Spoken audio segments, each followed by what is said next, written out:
the truth. Nyame small man to me. Nipa no bompa egu bibi so nton. Ebi ni ho. Ebi siye. The Adom Kyei dia niam a woton ni na no kro na wo bo. Wo ya akokra ni nti no. Eye genuine. Ma me fo no hu papa fo no hu. Omu je kro na wo bo. To woni bro mo so no. E we yiri yo.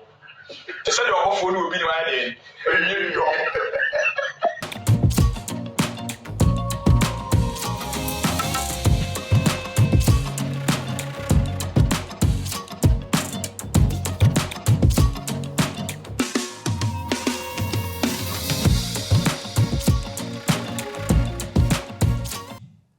Memo akwaba ede eba eye kodo media eso na order for mamunim se eba no de trending news dia yenya ene yede ebeba ababa som na nso watimi a kire wadwen ede afansanse muni ho no ma yensoso yeni ho na order for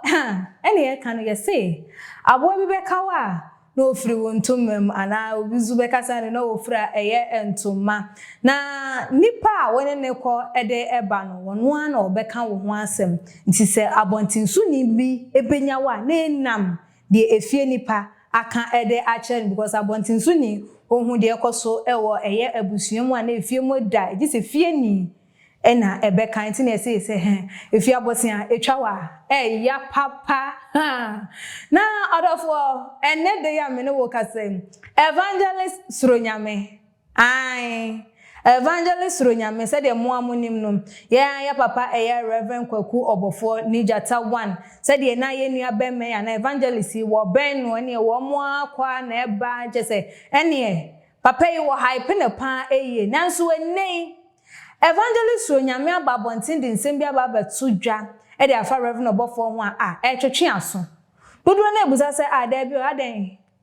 woni papa no wo issue ana bibi nko yie se de ye ni ne buru ye ni se asofo nketo na se wo ma wo mudi asofo mpanimfo akiri no wo kwa eye agenda na wo de eko owo ni motive na wo de eko enti weni wo kokokoduru honom na ne wo anya ne se de wo pe no ana se wo kokokoduru na anko ne se de wo pe de a na ne wo se wo mra na wo memegu eye panyin hu fi mani pa hu nyina hu no se na ekoso na so koye ma ne dia esuma se ne o ma ekoso ne de na o ma koma no e de atum na anko ye a eho ene wo mbebe toto paye ni digu abontin se obi enhunu bi na obi anso so emfa ebi emfrim na Evangelist Suro Nyame ekiremu a ye share papa Rev Obofour ene ye papa Prophet Adom Kyei dua wo mtoko bi e koso a eguso ewo ma yese bola soja na aya edere ase edum bo na asa somwom efa Yesu moja ne de keka ho Rev Obofour kiremu a wono ene de Yesu moja eba ye ene abaifo nkun na Nyame ene ma ne ede eba ye ne de keka ho nya ye Nyame akwankyera wode ma no so wonfa ma ne nsore ma ena ye papa Adom Kyei dua enso so abaye de aba befa Suro Nyame ekiremu ana chese wono de se Rev Obofour se de yenim se companies bia etimi ebie ensuo otimi drinks otimi ye we no aba beton no se ono nso so ka se wono ena ede eba ye ne brand a wode aba ena ye papa Adom Kyei dua afa ne brand ena woton a fair enough eno de woni ni asem odi se wone ne epre na ade ehu na emom so wo beka se Nyame ne de man na no ne wasa na se honom no hu mi se wo mo mienu nyina wo ya akromfo wo kire ma wo ya akromfo because Nyame ntimi mma wade nka nkire wo se beton fa ma won sore ma Nyame Bible no ye kan ba bia ye se ane ode ma akwanti mo fa makwa no sofo bia wo se de o kire ni de nti won se no ma no ahye da aba for man because obi ane ne interpretation said ye honhon no ebedi sene ade ne de ama wo mu no esun obi ane said o kire na ade ase esi efa no nti ne call school no obi wo hon ma ko site obi ko private school obi ane said ne formula ye de ema no said o te ne nyoma asentina ne de enti no hu ne say Nyame de ama wo nko ade a won ka seton enti wo bebeton de ana so ye kromfo tachi amoa pa enom nti wo hu ne say wo mo de krono ena wo mo ebo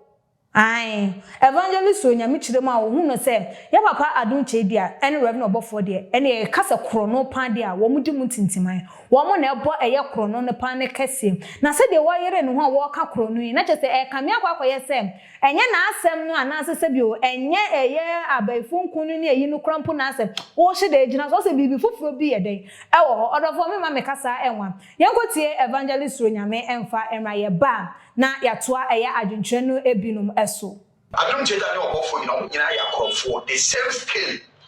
but obi o ya smart Obofour ya smart na Adom Kyei dia yele ta no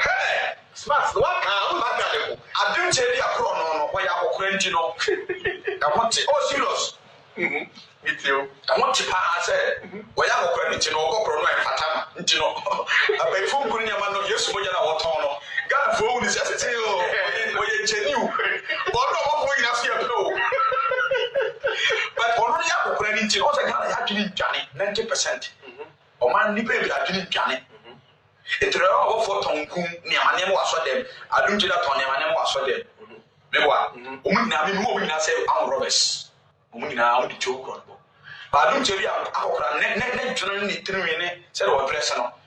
wonu innocent no kro no na wo bo ni amana wo ton no wa dwene nkoso mo ba Obofour de no o ya branche o press o de totoso o chivinity o ya nice do ya branche no no le kro no tag na be de e be fa but omunina se akromfo na me ka so Obofour ya smart no wona bi nya me no Obofour se na bayifo nkuni amana wo ton no ono na ni sunsun nyame frɛ no wo ono wanya ni bibi ana ni bibi no abono wanya odi ahye nkun do bato a ye bi ye de ema on fa Yesu din ba ta bato mbawo ti sa de okoto inji cream na inji cream na wakoto no kwa ko tinka to sa ono na ko hu ni ndube na han odi aye do bato ra sa aye aboniki no uche no aboniki no mo di sra wo ho obi na atana se amu se me ka we ni we bo ma be bo nipa e na waye ana Rev Obofour se wono nso no waye ni nku e na waye Yesu moja etimi ye we nti Rev Obofour niam na wo to afo de te se de obi to inji cream ene aboniki ba da Rev Obofour be ka se nyame na se won ton bia no krono na ono so na mu ono so ya roba iko nyame tumi si obi so a nyemfa nyame tumi bompa egu bibi so ton manipa I don't depend on Bible on my speech or in my speech. Me, I don't depend on Bible 90%. I depend on fact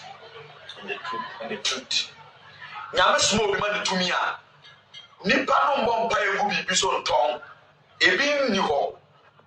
ebi siye ti Adom Kyei dia niam a woton ni na no kro na wo bo wo ya akokra ni nti no eye genuine ma me fo no papa fo no o mu se kro na wo bo to woni bro mo so no e we yiri yo te se de Obofour no obi ni wa de yiri yo ene na odofo wakwa kotie eye Evangelist Suro Nyame ne nsem achese wode aba begu eye apono eso eno no achese wode ma ye hunu se de ekoso anase de sisie ene ntokwa wa asofo binumu entem ne de ekoso wa asofo no mu binumu wo mo emfinfin no aya na enye kwawo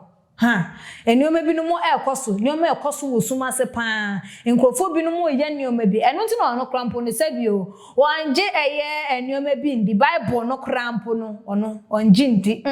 ono ne de ne ye principle ne fact eno no wodi etu na namo enti no wo so for no ntimi memagina ho no mo meka nche ne se an ena nyame se minye se ma enti ene ekoto abuburo kosua bibra koto we bra mfanya akanchama na nyame se ma mesi ne oma be enti beje fa 5 million bra beje fa we won ji sa ne oma no nyeden emfa ndi because hu ne se eye krono ena wo mo ebo na eno na nam so ma ebinu mo ka se ampa even ye hwe eye Yesu Kristo ebre okoko pie mu wo hia dem asore dem won mo hu nse nkrofo ton ade wo ho no wo twen ma ebo wo mo brim wo mo pam wo mo fra asore dem na che so no akrampo no wo kirade ton ewo na asore dem enti na eba na sen ena obi a wayi wo sese bio beye na chidi ni beka ne nsempa no so do se ane yenko wiase afa na nyina akọ kan sempa no do bedie die ne yemo na sunhye agya wo ba ne nkunkun din mu na je se ye wo se ye ma asem ne tere enti obi opese ne nsempa ka no etere ekọ akire na ogye eye nipa dia fa ho die nipa dia wo besa aka akire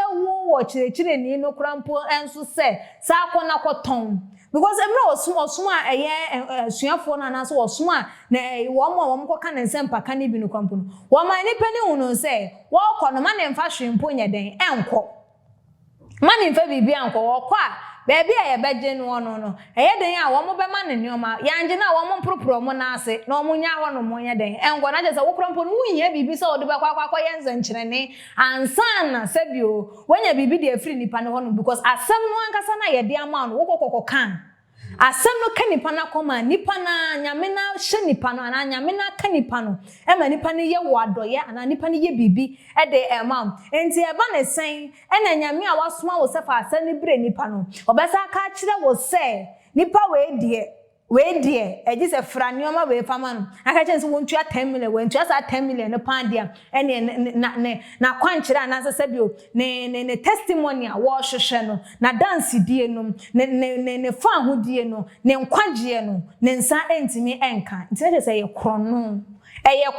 pa we die fitaa ni bi ewia daylight robbery pa na ye papa Rev Adom Kyei dua na Rev Obofour wo just wo mo elbo ewo Christopher ene wo munya medwuma no emu daylight robbery ena wo mo eye ni te Christopher ema wo mo eni enye den ena ho no mpam na ensem yi ebabeto abonte na dodo na eka ne se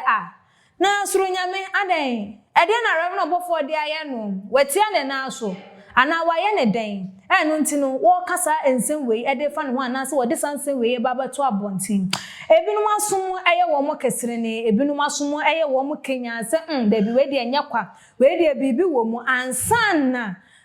wo bi betimi apie yesikusie mpie awia enti obi a wo nka wo ka ne ho asempa obi a se bi wo ne na na ekọ na eba ne na na ebomu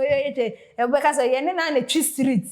na afeedie wo besa ba abonte na ba beka ne ho nsem beka bibi di afa ne ho de na chese bibi ewo odofo utie Suro Nyame nsem ya sen na wonsusu hu no esi efa no kro bi woni nsem no mu na asebio se asofa wo mo eton ade ewo nsore dem de ma wo mo ensore man eye ana ye ensore man na ya makwan ma wo mo efa sa nyansa kwan so edi ebuyen waje nkyere no na wo de aba beso ye like videos no na share efa emaye media ene ekuya sikapa makram